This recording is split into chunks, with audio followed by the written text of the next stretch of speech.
Hello, I'm Mike, and this is Communication English for IELTS. We'll start with an introduction of the program. Okay, one major difficulty for non-native English speakers is that lessons don't start at the very beginning. We first learn our native language as infants, surrounded by seemingly random sounds that gradually form into recognizable patterns. Over time, we understand that these patterns are words with many meanings, and they can be put together into larger patterns that we call sentences. We first learn to communicate in our native language by guessing what the words mean, testing our guesses, and putting words into categories. We do this before we ever go to school or open a textbook. When we are ready to study grammar in school, we learn complex grammar categories like nouns, conjunctions, etc., and hundreds of grammar rules. This complexity confuses, frustrates, and to beginners can be very discouraging and cause them to learn more slowly. That's why it can sometimes be easier to learn like a child.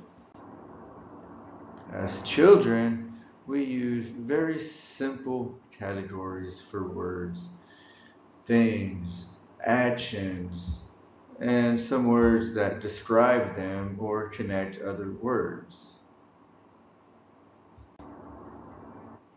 Once we have the basic categories, we learn that words often fit into multiple categories and that there are rules for using words differently.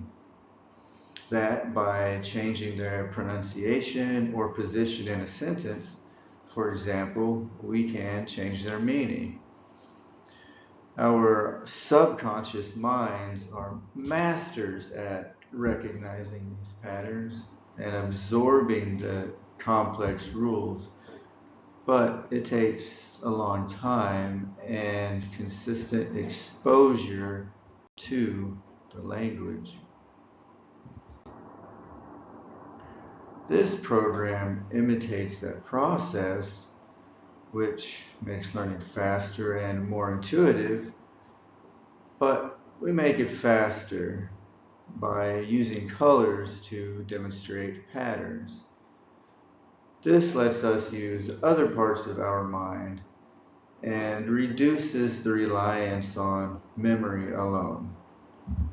This is especially useful for people who find the traditional ways difficult. Returning to our basic word categories, we had things, actions, and connecting words. We assign each one a different color. Blue for things, red for actions, and green for connecting words. Descriptive words which describe our things or our actions will be light colors.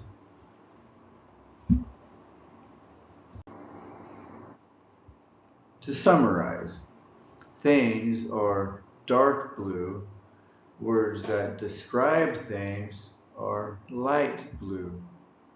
Actions are dark red, things that describe actions are light red. Connecting words are green. It's a simple, so easy, even children can do it because it's kind of what they do. But of course, we want to learn faster than children, so we'll make the patterns even more clear by underlining prefixes and suffixes, which are additional sounds attached to the beginning or end of the words to let us use it in a different way.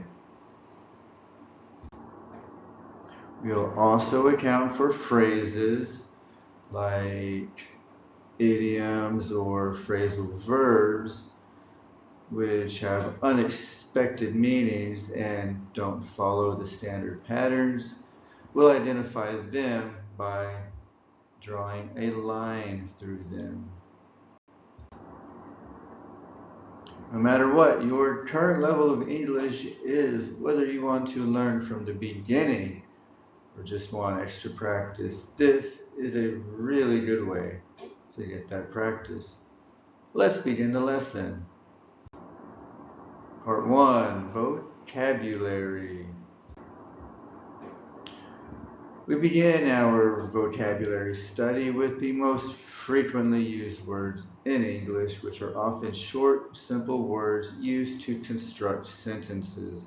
They're used very frequently and often have many different meanings and uses, and are often combined into phrases like phrasal verbs that have unexpected meanings. So it's important to study these words in detail.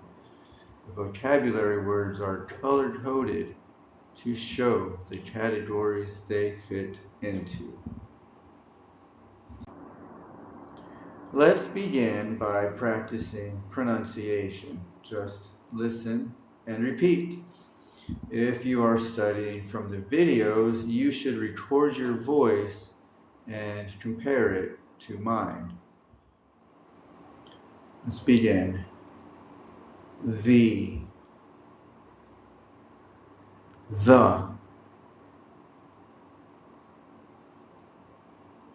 of,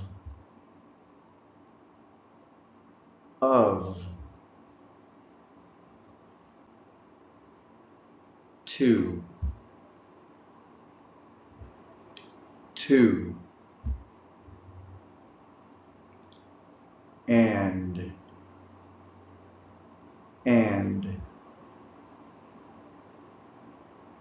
a,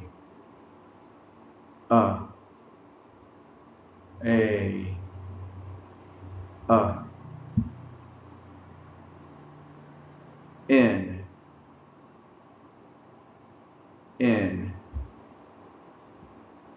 is,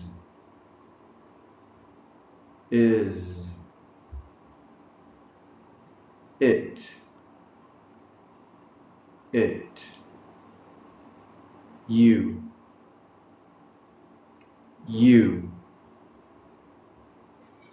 that.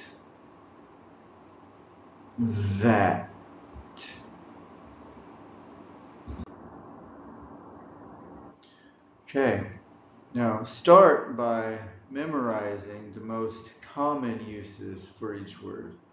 Make flashcards for every lesson. Write the English on the front and write the Vietnamese on the back.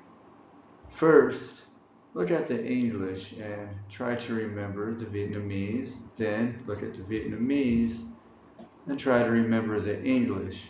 You will soon have a lot of flashcards, and you will need to practice and review them every day. Extended vocabulary. Words are really complex, and if you only study the basic meanings, you will have a poor foundation and you will have a lot of problems. Unfortunately, words often have too many meanings for classroom discussion, and any textbook that taught all of them would be, well, the dictionary. And that's exactly where you need to look to understand all of the meanings, because that's the only place you can find them. Your homework is to find each of the vocabulary words in a good dictionary and read all of the meanings and all of the uses. Of course, you shouldn't try to memorize the dictionary, but You can't possibly remember something you've never read, so you should read about each word, think about the various uses, and make notes of anything interesting or useful to you. Okay, part 2, listening. As babies, our language journey begins with listening. First, we hear random sounds, and over time, we identify the sounds as words. As we learn to identify the sounds of a language, we can learn to pronounce them and use them in sentences. It all starts with listening. When we listen to people talk, we often just listen for keywords to understand the basic meanings and ignore the other words unless we have a specific reason to pay attention to them. In this practice, let's focus on listening for keywords. Listen to the passage and write each vocabulary word as you hear it. The words will often be used many times and in many ways. It's not easy, and you will probably have to listen a few times. Let's begin. The sun was high in the sky and the air filled with laughter of children playing. A young boy decided to try a new game. His joy was infectious, it spread to everyone around. Observing this, his mother felt happiness in her heart. That is the beauty of sharing joy, she thought to herself. If you are open to it, happiness comes in the simplest things. Okay, great job. Replay that as many times as you need to. Okay, let's take the practice a little further. Listen again, and this time read along with the passage. Compare the English spelling with the pronunciation. Write the vocabulary words in the empty spaces. Let's begin. The sun was high in the sky and the air filled with laughter of children playing. A young boy decided to try a new game. His joy was infectious, it spread to everyone around. Observing this, his mother felt happiness in her heart. That is the beauty of sharing joy, she thought to herself. If you are open to it, happiness comes in the simplest things. Okay, moving on. Part 3, pattern recognition. This is a simple exercise that lets you learn English more like a skill and less like an academic subject. It's also a really good way to analyze text. And with a little practice, you'll be able to analyze most sentences in just a few seconds. Starts with a 3-line format, with the English on top and the Vietnamese translation on the bottom. The middle line has the pronunciation, and it tells you more about the sentence. The vocabulary words are colored, so you can see how they are used in this sentence. Prefixes and suffixes are underlined, and idiomatic phrases are identified with a line through them. First, using colored pencils, color the vocabulary in the top lines and the bottom line the same color as the middle line. Underline the prefixes and suffixes in the English and their equivalents in the Vietnamese, when possible. Draw a line through idiomatic language in the English and in the matching Vietnamese. Next, guess the colors of the remaining words. If you know them, good. If you want to use a dictionary to help, that's great too. If you just want to guess a random color, also okay. Just do your best. It can also be really helpful to give yourself a time limit. Maybe 2 minutes per sentence when you first begin. When you finish, it will look something like this.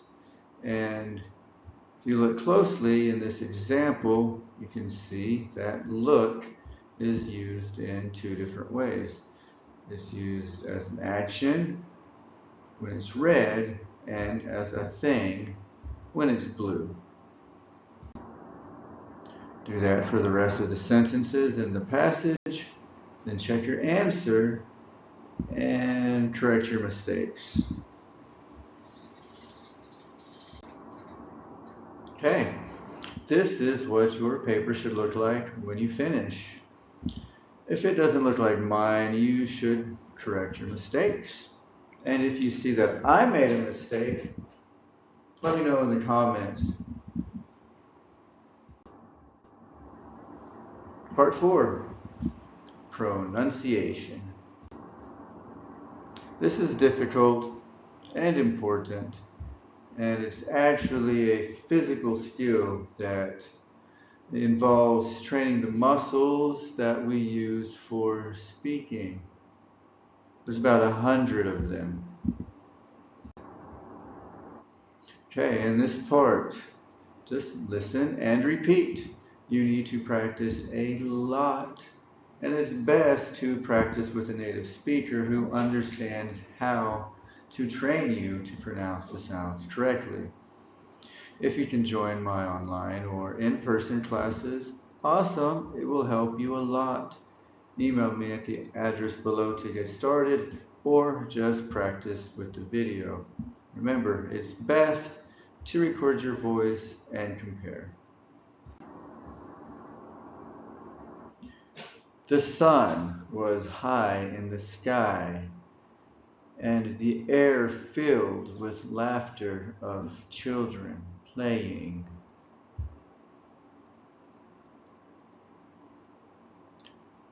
The sun was high in the sky, and the air filled with laughter of children playing.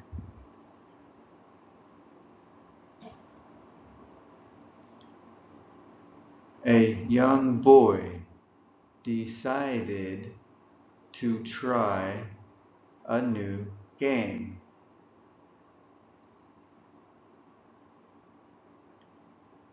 A young boy decided to try a new game.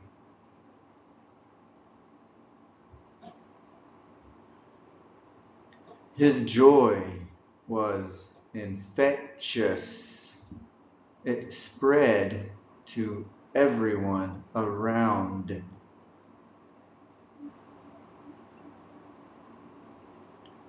His joy was infectious. It spread to everyone around.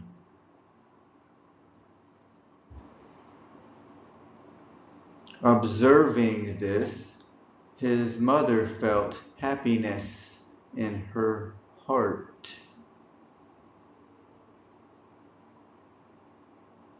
Observing this, his mother felt happiness in her heart.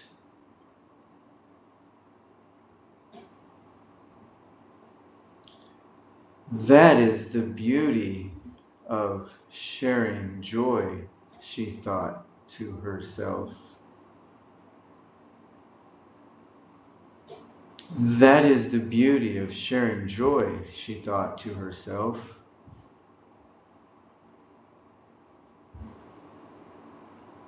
If you are open to it, happiness comes in the simplest things. If you are open to it, happiness comes in the simplest things. Part 5, discussion and other questions. These questions discover different things about English. Some will be about the training script or your dictionary reading. Other questions will be more advanced or based on the traditional rules of grammar. If you're a beginner with a very small vocabulary or terrible pronunciation, improving those areas should be your first priority, with pronunciation being the most important. When you are ready for the next step, focus on the more advanced questions.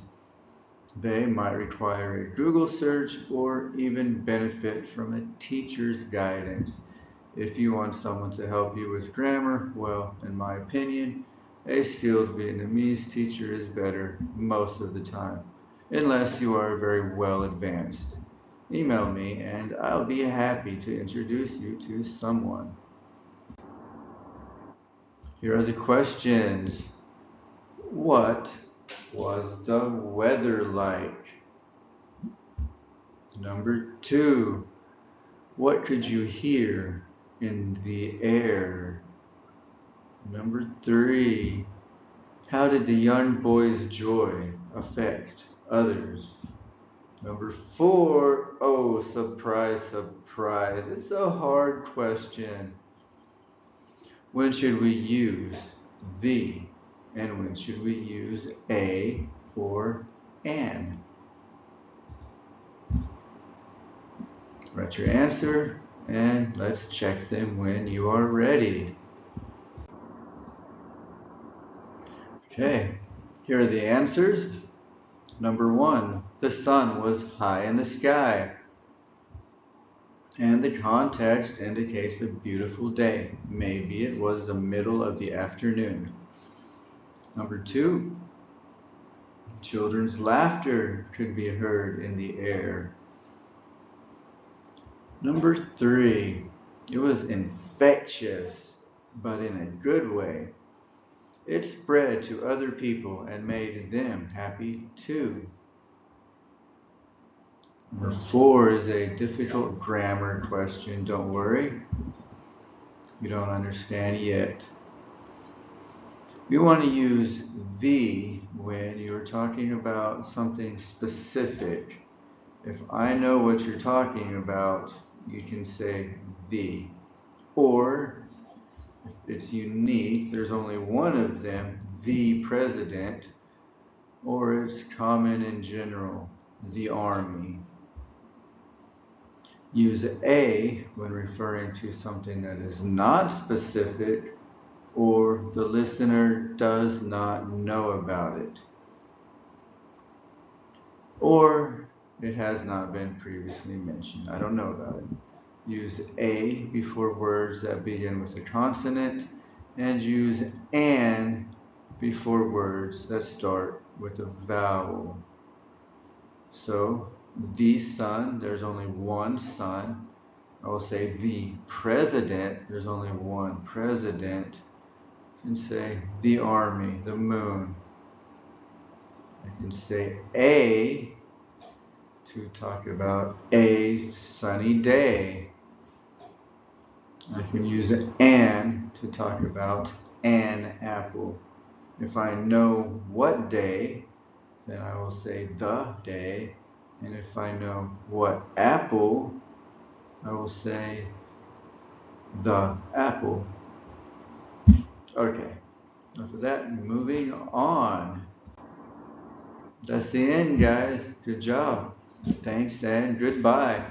Remember to like, subscribe, and share this video. And if you are not in my classes already, why not? Message me now and sign up today.